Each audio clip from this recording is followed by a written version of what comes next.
Yo guys, what's going on? Pandrea here, back with another video. Welcome back to my channel. Very excited about this video because I wanted to share this effect for a long time with you guys. It's a very easy effect that I used to do all the time and I still do it to this day. It's a great way to get four of a kind produced without actually producing it yourself, having the help of the spectator, which is always a plus. Before we get into the tutorial, I wanted to take a second to tell you about what's gonna happen this summer, a little bit about the releases, about what's going on this channel, and things that you want to stay tuned for. If you guys may or may not know, if you followed my other previous summers, every summer I like to do certain things. So every week we would have a live on Instagram where I do tutorials and I do a sort of live lectures, which happens live on Instagram with the live feature. I'm debating switching that over to YouTube, so let me know in the comments whether I should do Instagram lives or YouTube lives, basically streaming here on YouTube. Nonetheless, I will start that in a few weeks, so every Sunday we will have a live around 12 p.m. or 1 p.m. Eastern time, usually is when I do them,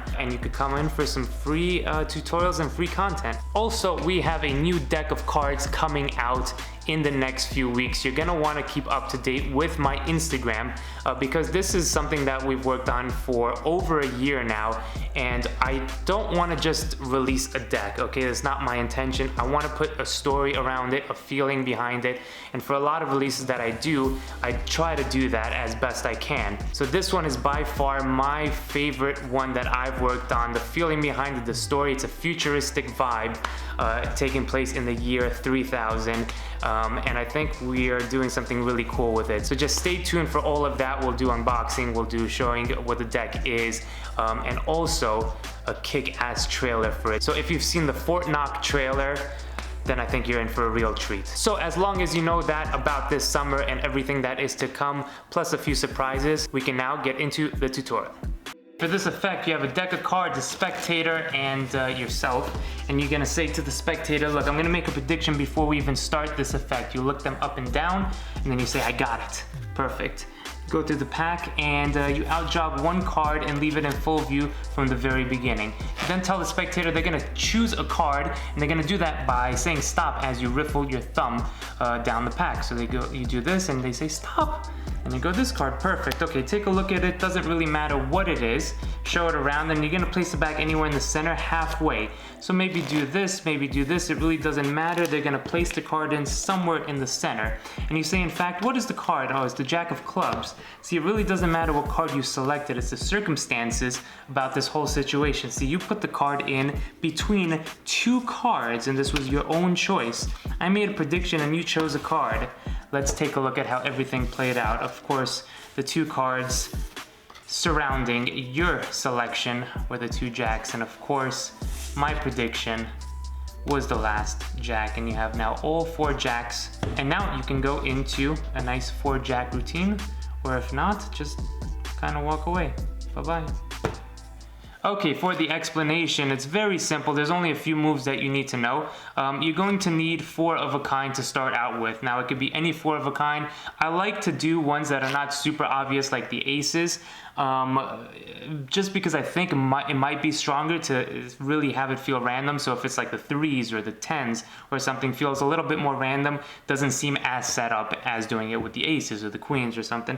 In this case, we'll use jacks just for demonstration purposes. This is the setup. You're gonna need 2 of the cards on top, so 2 jacks on top. The third one is going in the middle, and the last one is going on the bottom. So in this case, we have 1 on the bottom, 1 in the middle, sorry, and 2 on top. Okay, so that is the situation right now. Now, to get into this, you could either set it up beforehand, or you can just do it on the fly, and usually I do it on the fly. So let's see how that would work. Let's say they shuffle up the pack and you just get it back from the spectator.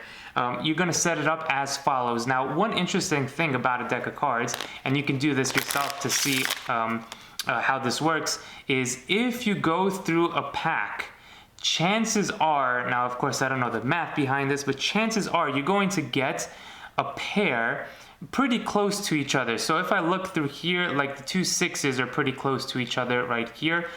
So if I take out the 10, then the 2 6s are together.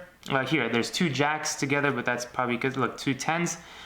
together. We have 2 4s together, and this is all just by here. 2 queens really close together. So this is just by shuffling randomly and seeing what comes up. And this is the way that you can speed up the process of setting it up. So look, 2 7s are there, so I'll probably use the 2 7s in this case. All right, I would take this and cut it to the top as I talk a little bit about whatever you want to sort of distract their attention from setting this up. So now I know that the 2 7s are set up. Now what you're going to do is you could cheat a little bit by saying, look, I'm gonna make a prediction, and as you're gonna make a prediction, you're gonna take out 1 7, this is without them being seen, and you place it and you say, no, actually, you know what? And now you've set up the bottom one already, okay?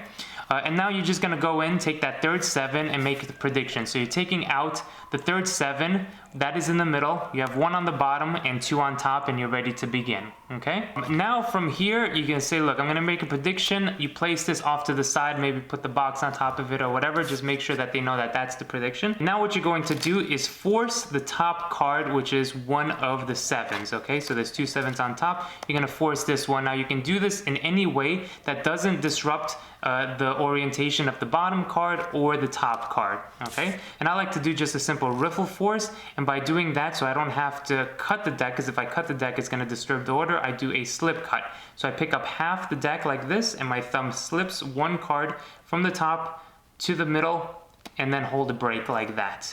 And now I can do the riffle force, stop, and then force them the card, okay?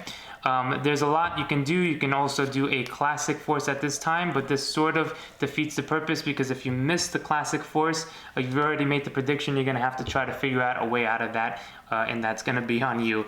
So let's keep it simple for this demonstration. I'm just gonna slip cut like this, tell them to, you ask them to say stop, they say stop, lift up at the break, force them the card, place the cards on top. So now you're in the situation of 1 7 on top, 1 7 on the bottom. They don't know this. They have selected the 3rd 7, and the 4th 7 is the prediction from the start. You tell them to look at it and place it back anywhere they want. All right, and you want to be fair about this. All right, so to mimic the first one, you might just do that, just keep everything flowing nicely, or do this, or dribble, or just have them place it back anywhere they want, but halfway. Now what you're gonna do is one of the coolest moves, and the name is escaping me right now, but basically what's gonna happen is you're going to secretly cut the deck on the guise of turning this card over, okay? You're gonna spread, and you're gonna say, oh, by the way, it doesn't matter what card you selected, what card was it? And you're gonna move this top packet, turn everything face up, grab this card, which is the selected card, with the thumb, and turn it all over. But if you turn it all over like this, that's not gonna do anything. You wanna turn it over underneath, and now place the left hand packet on top, sandwiching that card. And now essentially what you've done is you've cut the deck around this card without this card changing the position, okay? So again, this card is here. Go ahead, place it anywhere. Perfect. In fact, you know what card was it? It doesn't matter. And then you do that, okay? So in fact, what card was it? Spread until you get that top packet. Turn this over like this. Grab this. Place this on top. Oh, the 7. And now you are done with the effect, because now all that's left is for you to just reveal it however you want. So now you're going to pick this up and you say it's all about the circumstances of everything that happened. Now I made a prediction before anything started to put emphasis on how important this is and how random everything was, and you shuffled and all of that. You selected a card. This was your choice. You put it anywhere you want. So basically all of this happened.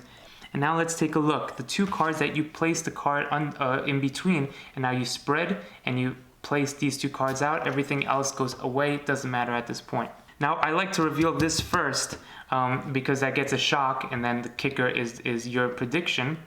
So I turn over the first one, turn over the second one, and I go, look, you found your other 7s, and of course the prediction from the very beginning I made. I knew this was all gonna happen. It's the 7. Now you have all 4 7s. or four of a kind. So I like this effect just for the fact that out of a few choices, right, out of this chaos, everything comes together really nicely to produce four of a kind, and then you can take this further into a four of a kind effect, whether you do twisting the aces or anything else for that matter. You can do Dr. Daly's last trick at this point, but it sets it up for a nice set. So building sets with card magic, I think, is important. Taking one thing and then taking that further and then taking it further with everything you've done instead of just doing random things is always helpful. It is very, very easy. There's nothing really much to it, and it's really just about the presentation and to make it work for you. So thanks for watching. Alright guys, there you have it. That was the video. Thank you so much for sticking around and learning that effect with me. Well, not learning it with me, but you get what I'm saying. It's a fun little effect, and you can really play around with the different types of moves or the different steps to it. So instead of you making a prediction, maybe a second spectator, you force another card on the second spectator, and that is the prediction to start with. Maybe you have them go through the pack and take out a prediction, and by either peeking that card or having a stacked deck or a marked deck, you know what prediction they took out, and now you can set up the cards based off of that prediction. So now it's not a prediction that you made, it's a prediction that a separate spectator made. That just brings it up a little bit, I think, in my opinion. So think about these things whenever playing around with routines. When I show you something, it doesn't have to be exactly. I'm always on this channel showing you the bare bones of everything, and then it's going to be up to you to take it further and make it your own. So thank you so much for watching. I hope you enjoyed the video. In here's my little makeshift area here of I actually had to set this up because the sun was going down and there was no more sunlight. So I use the actual window for sunlight. But in any case, thank you again for watching. A lot of stuff to come, so do subscribe and hit the bell button. And of course, we will see you very soon on the next video, and we will see you this summer for all the craziness to come. Thanks so much. Peace.